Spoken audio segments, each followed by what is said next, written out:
हाँ भाई स्टूडेंट्स, चल रहा है सब। कंपनी बहुत इजी चैप्टर है और ये 12 मार्क्स कैरी करेगी आपके एग्ज़ाम में। बहुत बड़ा रोल है इस चैप्टर का। ठीक है, तो पढ़ो भाई मन लगा के, बहुत इजी क्वेश्चन आते हैं इसके।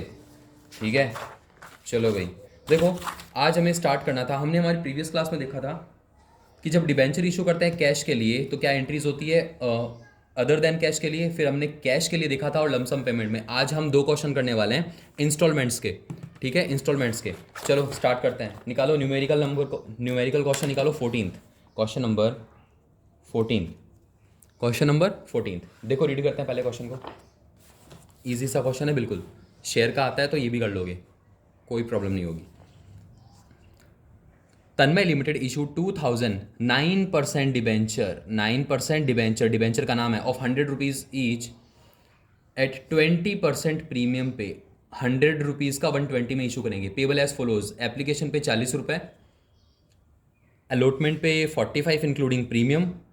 20 रुपये प्रीमियम के हैं तो अलॉटमेंट के 25 रुपये नहीं हो गए, 25 और वो जो 20 रुपीज़ है वो हो गया प्रीमियम का। And balance on first call, balance on first call, तो फर्स्ट कॉल कितनी हो जाएगी? फर्स्ट कॉल हो जाएगी कितने की? 35 रुपीज़ की। चलो आगे देखते हैं। Application were received for 4000 debentures, application received हुई 4000 डिबेंचर्स के लिए। कितने के लिए? 4000 डिबेंचर के लिए। Application for 1000 debenture were refused allotment of debenture and 2000 debenture were allotted among remaining applicants. ठीक है भाई, अब जो रिमेनिंग एप्लीकेंट्स होंगे उनको वो 2000 डिबेंचर इशू कर देंगे। Excess excess application money was adjust on allotment, जो एक्सेस मनी उसको अलॉटमेंट पे यूज़ कर लेंगे। All the amount were received in time, give necessary journal entries. तो हमें जर्नल एंट्रीज करके दिखानी है। देखो सबसे पहले 2000 डिबेंचर इशू करेंगे।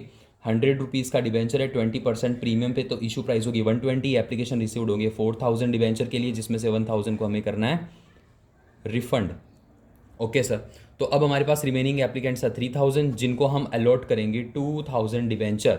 और हमारे पास डेफिनेटली कुछ ना कुछ एक्सेस पड़ा होगा क्योंकि एप्लीकेंट्स ज़्यादा है और शेयर अलॉटेड है कम। हमारे पास कुछ ना कुछ डेफिनेटली एडवांस होगा जिसको आगे यूज़ करेंगे। लिखो, एप्लीकेशन अलॉटमेंट और first call, first and final call है, first and final call. Application थी मेरी 40 रुपीज़ की, अलॉटमेंट थी 45 की, जिसमें 20% प्रीमियम है। ध्यान से सुनना, प्रीमियम हमेशा इसमें इंक्लूड होता है इसलिए मैं ऊपर लिखूंगा। प्रीमियम हमेशा इसमें इंक्लूड होता है इसलिए मैं ऊपर लिखूंगा, और डिस्काउंट हमेशा एक्सक्लूड होता है, वो अलग से होता है। ठीक है, तो वो मैं नीचे लिखूंगा। आगे चलो, उसके बाद में हमारे पास जो फाइनल कॉल होगी वो होगी 35 रुपीज़ की। फाइनल कॉल कितने की होगी? 35 रुपीज़ की। चलो चलते हैं आगे। सबसे पहले जो बैंक में एप्लीकेशन रिसीव होगी वो होगी 4000 के हिसाब से, तो यहाँ पे अमाउंट आएगा 1,60,000। अमाउंट कितना आएगा? 1,60,000। इसमें से सबसे पहले कैपिटल में उसमें डिबेंचर का नाम था 9% डिबेंचर, तो 9% डिबेंचर में ट्रांसफ़र करेंगे। कैपिटल में ट्रांसफ़र नहीं बोलते इसको। 2000 मल्टीप्लाई 40, तो 80,000 रुपीज़ हमारे पास 9% डिबेंचर में चले जाएंगे। अभी हमारे पास 80,000 रुपीज़ और एक्सेस पड़े हैं। ठीक है, अभी 1000 को रिफंड करते हैं बैंक से। रिफंड 1000 मल्टीप्लाई 40, तो इनका जो 40,000 है वो हम कर देंगे रिफंड। अभी हमारे पास एक्सेस है 40,000, इसको हम यूज़ करेंगे यूज़ ऑन अलॉटमेंट। 40,000 दे दो अलॉटमेंट को, तो यहाँ पे हमारे पास अमाउंट बचेगा नील। क्लियर है जी सर? अलॉटमेंट की बात करते हैं। अलॉटमेंट पे हमें टोटल 45 रुपीज़ चाहिए 2000 के हिसाब से। केवल एप्लीकेशन ही होती है एप्लीकेशन रिसीव्ड के हिसाब से। उसके बाद में जो आगे की प्रोसेस होगी वो पूरी नंबर ऑफ डिबेंचर के हिसाब से होगी। कितनी हमें इशू करनी है? 2000 मल्टीप्लाई 45, तो ये आएगा 90,000 रुपीज़। 90,000 रुपीज़, जिसमें से एडवांस कितने पड़े हैं? 40,000, तो एडवांस है 40,000। ये माइनस कर दो, हमारे पास 50,000 अभी हमें बैंक से चाहिए, बैंक में आ जाएगा। ये बैंक की एंट्री होगी 50,000 से। फर्स्ट कॉल की बात करते हैं। फर्स्ट कॉल में कुछ भी एडवांस नहीं और मुझे मार्केट से चाहिए 2000 मल्टीप्लाई 35, तो 70,000, और ये पूरे के पूरे बैंक में आ जाएंगे 70,000, पूरे के पूरे बैंक में आ जाएंगे। ठीक है, एंट्री पास करते हैं फटाफट। बिल्कुल वैसी ही एंट्री होनी है जैसे पहले होती थी। ठीक है, सबसे पहले यहाँ मैं करूँगा बैंक की एंट्री। एप्लीकेशन पे bank account debit, bank account debit, bank में आएंगे 1,60,000 रुपीज़, तो टू डिबेंचर एप्लीकेशन अकाउंट 1,60,000। अभी सेम अकाउंट को सेम अमाउंट से डेबिट कर देंगे, तो डिबेंचर एप्लीकेशन अकाउंट डेबिट 1,60,000 और 9% डिबेंचर। वहाँ पे जाता था टू इक्विटी शेयर कैपिटल या टू प्रेफरेंस शेयर कैपिटल, यहाँ पे यही उसके कैपिटल अकाउंट है। एक्चुअली ये लोन है लेकिन इसको हम कैपिटल नहीं बोल सकते, लेकिन मैं समझाने के लिए बता रहा हूँ। To 9% debenture account, 9% debenture account कितना गया सर? 9% डिबेंचर में 80,000। उसके बाद में टू बैंक से कितना रिफंड हुआ? बैंक अकाउंट से रिफंड हुआ सर 40,000, ये 40,000। उसके बाद में हमने अलॉटमेंट को कितना दिया? तो टू डिबेंचर अलॉटमेंट अकाउंट 40,000, ये डिबेंचर अलॉटमेंट 40,000 से हो गया क्रेडिट। अब बात करते हैं किसकी? अब बात करते हैं अलॉटमेंट की। अच्छा, अलॉटमेंट पे प्रीमियम भी है, लेकिन सर वो तो ट्रांसफर या ड्यू की एंट्री में आता है, ठीक है। और अभी हमें ड्यू की एंट्री करनी है तो सर सिक्योरिटी प्रीमियम भी आएगा। एंट्री होती है इक्विट debenture allotment account debit, debenture allotment account debit पूरा फुल अमाउंट से 90,000 से इसको ड्यू कर दो। और टू डिबेंचर का नाम क्या है? 9% डिबेंचर, 9% डिबेंचर। उसके बाद में to security premium, security premium account. ध्यान से सुनना, 2,000 डिबेंचर थे, यहाँ भी 2,000 डिबेंचर हैं। इसमें से प्रीमियम क्या है? 20 रुपीज़, तो 25 किसके होंगे? 9% डिबेंचर के। तो यहाँ लिखो 25 और यहाँ लिखो 20, ठीक है। यहाँ जाएगा 40,000 और यहाँ जाएगा 50,000। अब सुनना मेरी बात ध्यान से, ठीक है, ध्यान से। अभी बैंक में कितने आएंगे? 50,000। तो बैंक वाली एंट्री पास करते हैं। ये लो भाई, बैंक अकाउंट डेबिट। कितने आएंगे सर? केवल 50,000 आएंगे बैंक में। To debenture allotment account 50,000, debenture allotment 50,000। कोई डाउट है क्या यहाँ तक? नहीं सर, बिल्कुल डाउट नहीं है। देखो एक चीज़ चेक कर लेते हैं। डिबेंचर एप्लीकेशन क्रेडिट है 160 से और डिबेंचर एप्लीकेशन डेबिट भी 160 से है। आगे डिबेंचर अलॉटमेंट डेबिट है 90,000 से और डिबेंचर अलॉटमेंट क्रेडिट है 50,000 से। डेबिट 90 से, क्रेडिट 50 से। देखो क्रेडिट पहले अपन ने 40 से कर दिया था ऑलरेडी, तो क्रेडिट भी 40 से और 50 से, तो टोटल 90,000 से क्रेडिट है और 90,000 से डेबिट है। ये चीज़ समझ आ जानी चाहिए। आगे चलते हैं फर्स्ट कॉल में। First call, first and final call है ये, एक्चुअली फाइनल कॉल, ठीक है, याद रखना जी सर। चलो आगे चलते हैं फटाफट। सबसे पहले अमाउंट ड्यू करो, फुल अमाउंट से 70,000 से अमाउंट ड्यू करेंगे। एंट्री होगी debenture first and final call account debit 70,000 rupees से, और फिर टू 9% डिबेंचर अकाउंट 70,000 रुपीज़ से इसको कर देंगे क्रेडिट। अब देखो ड्यू कर दिया अमाउंट, अभी बैंक में पैसे आएंगे पूरे 70,000 रुपीज़, तो एंट्री होगी बैंक की, बैंक अकाउंट डेबिट 70,000, फिर करो to debenture first and final call, कितने से? 70,000 रुपीज़ से। समझ आई ये एंट्री? जी सर। तो अपना क्वेश्चन नंबर 14 इतना ही था, बहुत सिंपल सा था। हमने ये पहले पढ़ा हुआ है शेयर्स में, इसलिए हमें बहुत इजी लगा, हमें कोई प्रॉब्लम ही नहीं हुई। अभी हमें डिस्काउंट का सीखना है। याद रखना, डिस्काउंट की बात मैं दोबारा बता देता हूँ। प्रीमियम इसमें इंक्लूड होता है ऑलरेडी, मतलब इसी अमाउंट के मैं दो टुकड़े कर सकता हूँ। 25 तो होगा मेरा 9% डिबेंचर से रिलेटेड और 20 रुपीज़ होगा मेरा प्रीमियम। याद रखना ये चीज़। लेकिन अगर डिस्काउंट होगा तो वो अलग से होगा, ठीक है, वो इस अमाउंट में इंक्लूड नहीं होता कभी भी। आ जाओ नेक्स्ट क्वेश्चन में, क्वेश्चन नंबर 15। क्वेश्चन नंबर 15 जी सर। देखो क्वेश्चन नंबर 15 पढ़ते हैं, अच्छे से रीड करते हैं उसको।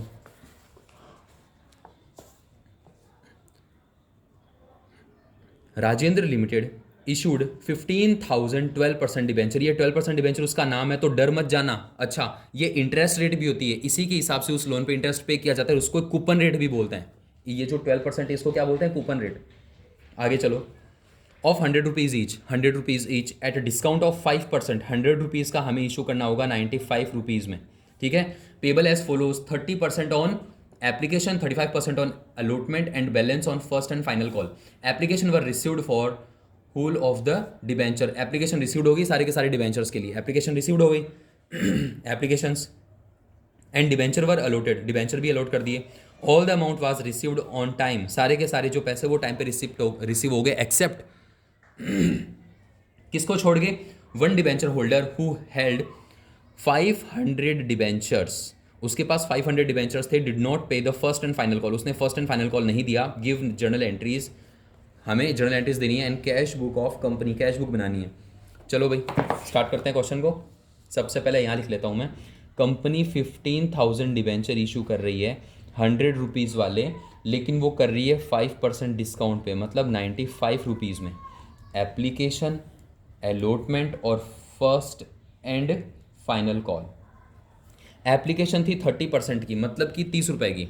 अलॉटमेंट थी 35 की, अलॉटमेंट कितने की थी, 35 की। याद रखना अलॉटमेंट 35 की थी। सर इसमें डिस्काउंट हम एप्लीकेशन पे दे रहे हैं, अलॉटमेंट पे दे रहे हैं, किस पे दे रहे हैं, कुछ नहीं लिखा हुआ। तो जब कुछ नहीं लिखा होता है, चाहे वो प्रीमियम हो चाहे वो डिस्काउंट हो, तो वो हम किस में हम करते हैं, वो हम करते हैं उसका जो ट्रीटमेंट होता है वो करते हैं अलॉटमेंट पे, और वो नीचे लिखूंगा मैं क्लियर है, ये इसमें इंक्लूड नहीं होता, ये अलग से होता है। तो अब देखना ध्यान से, 30 रुपीज़ इसके और 35 + 5 40 रुपीज़ इसके, 40 रुपीज़ इसके। मैं डिस्काउंट को ऐड कर रहा हूँ एक बार इसमें, तो 40 + 30 तो 70 रुपीज़। तो ये लास्ट कॉल कितनी हो जाएगी, 30 रुपीज़ की। 70 + 30 तो हो गए ना 100 रुपीज़, ये हो गए 100। चलो एक बार मैं इसको डिस्काउंट को हटा देता हूँ यहाँ से, तो देखना 30 + 35 तो 65, 65 + 30 तो 95, डिस्काउंट को हटाते ही हो गया ना 95। तो देखो ये रहा 95। समझ आई इतनी बात? जी सर। चलो आगे करते हैं क्वेश्चन को। एप्लीकेशन हमारे पास 15,000 के हिसाब से रिसीव हुई थी, तो एप्लीकेशन पे पैसे कितने आएंगे, 4,50,000। ठीक है, और डिबेंचर का नाम है 12% डिबेंचर, तो इसमें चले जाएंगे फुल अमाउंट से 4,50,000, कोई प्रॉब्लम नहीं आएगी। ठीक है, यहाँ पे अमाउंट बचेगा कुछ भी नहीं, नील, जीरो।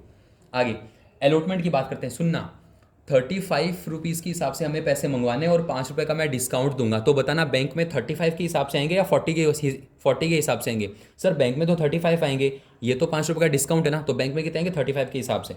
बैंक में आएंगे 35 के हिसाब से, 15,000 × 35 तो बैंक में आएंगे 5,25,000 रुपीज़, और फुल अमाउंट हमारे पास बैंक में आ जाएगा 5,25,000। ठीक है, डिस्काउंट तो अलग से है ही। फाइनल कॉल की बात करते हैं। 15,000 × 30 4,50,000, 4,50,000। लेकिन एक डिबेंचर होल्डर था जिसके पास 500 डिबेंचर्स थे, उसने हमें फर्स्ट एंड फाइनल कॉल का अमाउंट नहीं दिया, तो वो था 30 रुपीज़ का, 30 रुपीज़ का। 5 × 3 तो 15,000 रुपीज़ हमारे पास नहीं आएंगे। इसको बोलते हैं कॉल्स इन एरियर। इसको क्या बोलते हैं, calls in arrear, calls in arrear. और याद है ना, कॉल्स इन एरियर जिसमें होता है उसमें बैंक वाली एंट्री में डेबिट होता है। कौन सी एंट्री में, बैंक वाली एंट्री में। और जब वो हमें रिसीव्ड हो जाएगा इन फ्यूचर तो बैंक की एंट्री के साथ वो क्रेडिट होगा। समझ में आई बात, बैंक वाली एंट्री में वो होगा क्रेडिट। चलो आगे, 15,000 यहाँ से माइनस कर लेंगे तो हमारे पास बैंक में कितने आएंगे सर, बैंक में आएंगे 4,35,000 रुपीज़। बैंक में कितने आएंगे, 4,35,000 रुपीज़, ये आ जाएंगे हमारे पास बैंक में। ठीक है, एंट्रीज पास करें? जी सर। चलो करते हैं, देखना ध्यान से। सबसे पहले यहाँ पे बैंक की एंट्री होगी, फिर इसको ट्रांसफर करने की एंट्री होगी। एप्लीकेशन की बात कर रहा हूँ मैं, एप्लीकेशन की। देखो, bank account debit, bank account debit 4,50,000, 4,50,000 to debenture application account 4,50,000। फिर डिबेंचर एप्लीकेशन को कर देंगे डेबिट,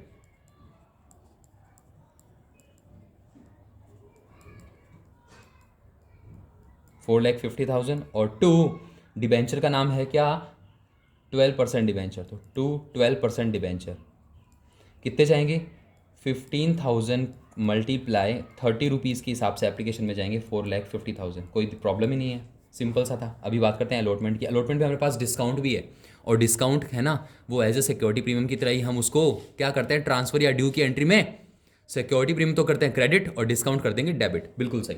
चलो अलॉटमेंट को ड्यू करते हैं, debenture allotment account debit, debenture allotment account debit.